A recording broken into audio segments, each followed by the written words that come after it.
Olá, crianças, tudo bem? Hoje nós vamos ter aula de geografia, tá? E a gente ainda está nas atividades do espaço rural, tá bom? Vamos lá, hoje nós vamos falar sobre os contrastes nas paisagens agrícolas, os gráficos na interpretação do desperdício de alimentos, tá? Nas páginas 285 a 292 do livro, módulo 2, capítulo 4, não esqueçam, tá? E coloquem a data no livro, dia 14 de maio, tá ok?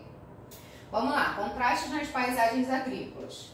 As paisagens agrícolas apresentam muitos contrastes, alguns deles em razão dos tipos de cultivo e do uso de diferentes tecnologias na produção. Quando a gente fala a palavra contraste, a gente fala diferenças, tá?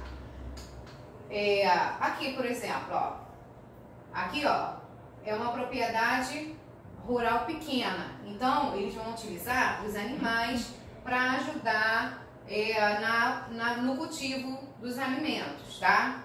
Aqui já é uma propriedade rural grande, então eles já estão usando máquinas para poder fazer o cultivo dos alimentos, para fazer a colheita, tá? Então aqui ó, a gente pode ver que são duas paisagens rurais, né? Uma em uma propriedade pequena e uma propriedade grande, né? O que utiliza maquinários modernos. Aqui já utiliza os animais mesmo, né? Bem para trás, né? Como se ainda não tivesse chego o progresso ali, né? Mas não é isso, é porque por ser pequeno não tem a necessidade talvez de uma máquina, tá bom?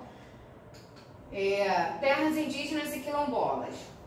No espaço rural, além das propriedades agrícolas, existem áreas ocupadas por povos tradicionais que apresentam um modo de vida muito característico de sua cultura. Vamos conhecer o exemplo dos indígenas e dos quilombolas, tá? Aqui, ó, muitos indígenas do Brasil vivem organizados em aldeias. As aldeias, elas ocupam terras em geral localizadas em áreas de florestas, reconhecidas pelo governo federal como território indígena. Nesse território, os indígenas têm o direito de viver e de explorar a terra por meio do cultivo de produtos, da agricultura, da coleta de frutas, raízes e extrativismo, ok? Já nas comunidades quilombolas, que são áreas de terras no espaço rural formado por antigos quilombos, né, como a gente já falou na aula de história, essas comunidades estão presentes em várias partes do Brasil e são constituídas por pessoas que preservam diversas tradições e costumes herdados de seus antepassados africanos. De modo geral, tudo que é produzido na comunidade é dividido entre seus próprios integrantes, tá? Eles dividem entre si. Uma parte considerável dos produtos da agricultura, por exemplo, é consumida pelos quilombolas e o restante é comercializado nas cidades, tá? Os gráficos na interpretação de desperdício de alimentos. De acordo com o gráfico, a maior parte do desperdício de alimentos na América Latina ocorre tanto no momento da produção, na colheita, quanto no consumo, tá? Olha a quantidade de alimentos que nós desperdiçamos, né? Só no momento da colheita, quanto no consumo, né? Muitas das vezes a gente joga comida fora, né? A gente não tem...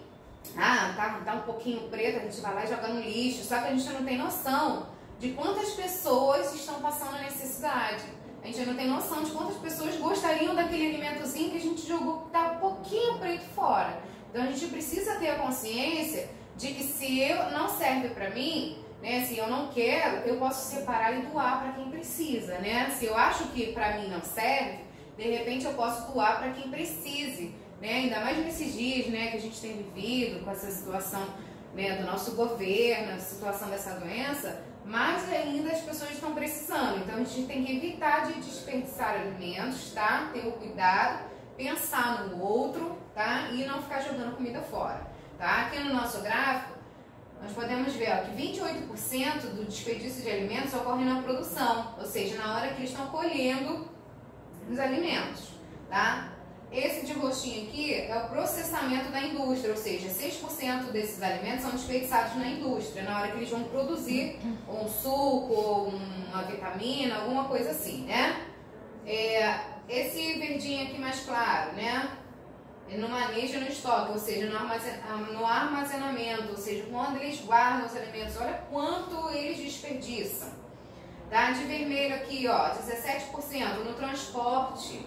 Tá? 17% é perdido no transporte, a hora que a pessoa vai carregar para poder levar para uma loja ou para algum lugar.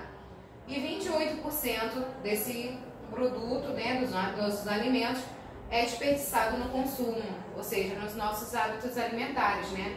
Aquilo que a gente come e que a gente vai deixando, perdendo por aí, né? Deixando, jogando fora. Ah, às vezes eu quero comer um pratão, mãe. Aí aquele pratão não come nem um pinguinho e vai pro lixo. Então come só aquilo que aguenta, bota no prato somente aquilo que vai aguentar comer para não desperdiçar comida, tá bom? Um beijinho e até a próxima aula.